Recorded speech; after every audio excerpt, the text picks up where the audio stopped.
How is Oda planning to move the story forward from the current events on Elbath to the last Road Poneglyph? And of course, not to forget Shanks, and naturally, the final war will also come into play. But this video here won't specifically focus on that part. Instead, I would like to concentrate more on Blackbeard and, to a lesser extent, touch upon the role of Shanks. Let's first begin with Elbath, and I think we are currently at a very fitting point for that. Until recently, it was hard to imagine that the Holy Knights would be the major enemy of this arc, or at least the only major enemy. It's still possible that Oda will involve other players, but through the introduction of the Holy Knights, they have now at least reached a power level or danger level that definitely puts them in a position to be the main enemy of the arc. Not in the same way as Kaido, Doflamingo or Crocodile were, but comparable to the Gorosei. The point is, as things currently stand, it would theoretically be enough just to use the Holy Knights as the antagonist group for this arc. At the moment, Elbaf already feels more like a setup arc than a main arc, similar to how Zoo was compared to Wano, meaning it's more of a build-up for a bigger arc rather than the big arc itself. Now that we are in the final saga, I would say there are two, or you could even say three, major arcs we can be fairly sure about. Of course, Oda might always add another arc, but with these three we can be relatively certain. First, naturally, the final battle against Blackbeard, assuming it really takes place in a separate arc, and then of course, the ultimate war. You could also describe the final war as the third major arc, although in this case, major will probably mean special, rather than large, in a traditional sense. But to get back to Elbath, if the arc truly serves primarily as a setup for the major arcs of the final saga, which it currently looks like, then naturally we can ask ourselves how Oda will transition into those big arcs and how he will incorporate the major characters. Imu will almost certainly be involved in the final war, but what about Blackbeard and Shanks? As things currently stand, the One Piece world is already at war. You could say it's already the beginning of the final war. However, things haven't completely escalated yet. Instead, they are slowly but surely spiraling out of control, and I think that's exactly what's about to happen next. The Revolutionary Army is making their move against the world government, and the Holy Knights are responding. At the same time, the Holy Knights are making moves of their own, at least in Elbath, maybe even at other locations as well. I believe this movement will continue during the Elbath arc, and into the next arc afterward. While the Straw Hats might not immediately get directly involved with the world government, or at least not with the Celestial Dragons, things will continue to escalate in the background. In parallel,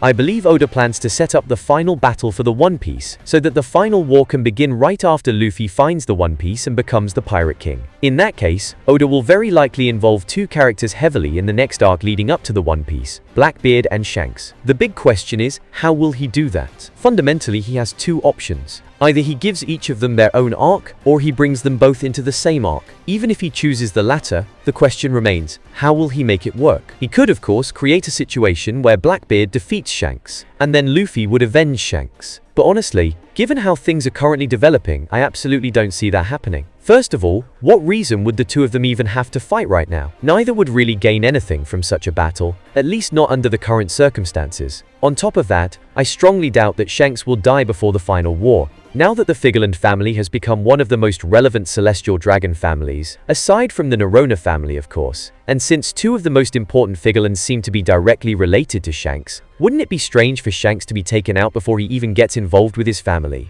Considering that he also hasn't properly met Luffy yet, I think it's very likely that Shanks will survive at least until the final war. At the same time, it's highly doubtful that Shanks will be the one to defeat Blackbeard before Luffy does. Of course, theoretically, Oda could create a situation where Luffy and Shanks fight Blackbeard together in one arc, but that would feel like a bit of an overkill against Blackbeard. Thus, I think it's quite likely that Shanks and Blackbeard will each have their own arcs. This brings us back to an old familiar question.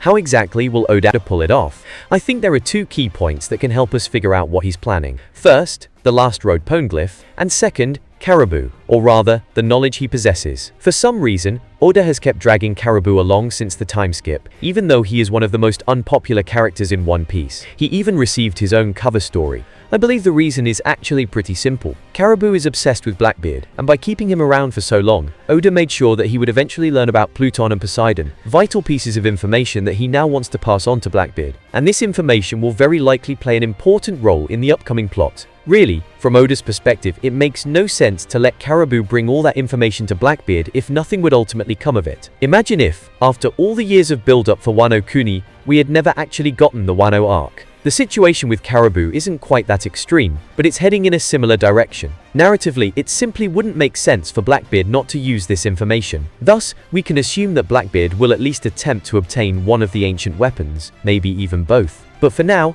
I want to focus on one weapon that would make the most sense for him: Pluton. Pluton is located near Hachinosu, Pirate Island, and is much safer for Blackbeard to go after compared to Poseidon, especially when you consider that his crew is made up of devil fruit users, and Poseidon not only lives underwater, but commands the Sea Kings. But if Blackbeard attacks Wano, how does that help us predict the plot going forward, apart from the simple fact that he attacks it? Well, we know that Wano is Luffy's territory. His friends live there. If someone attacks Wano, Luffy will defend it, especially if it's Blackbeard, who is none other than the man who handed Ace over to the world government. With this plot point, Oda has the perfect opportunity to bring Luffy and Blackbeard together. Exactly how he does, it could vary. The Straw Hats could be warned from Wano itself, it could be reported in the newspaper, or Blackbeard could capture prisoners and plan to execute them. There are multiple possibilities here, but the point is, this situation provides a perfect opportunity to bring Luffy and Blackbeard into direct conflict. Depending on how things unfold, Oda could also use this situation to involve other parties. I'm thinking of Law or the remnants of the Big Mom pirates, both of whom have strong reasons to fight against Blackbeard. Even the Cross Guild or even Sword could be brought into the story under the right conditions. You could argue that Garp would be a reason for Sword to get involved, but considering he only stayed on Hachinosu to allow the others to escape, Garp himself might not be a very strong reason. Still,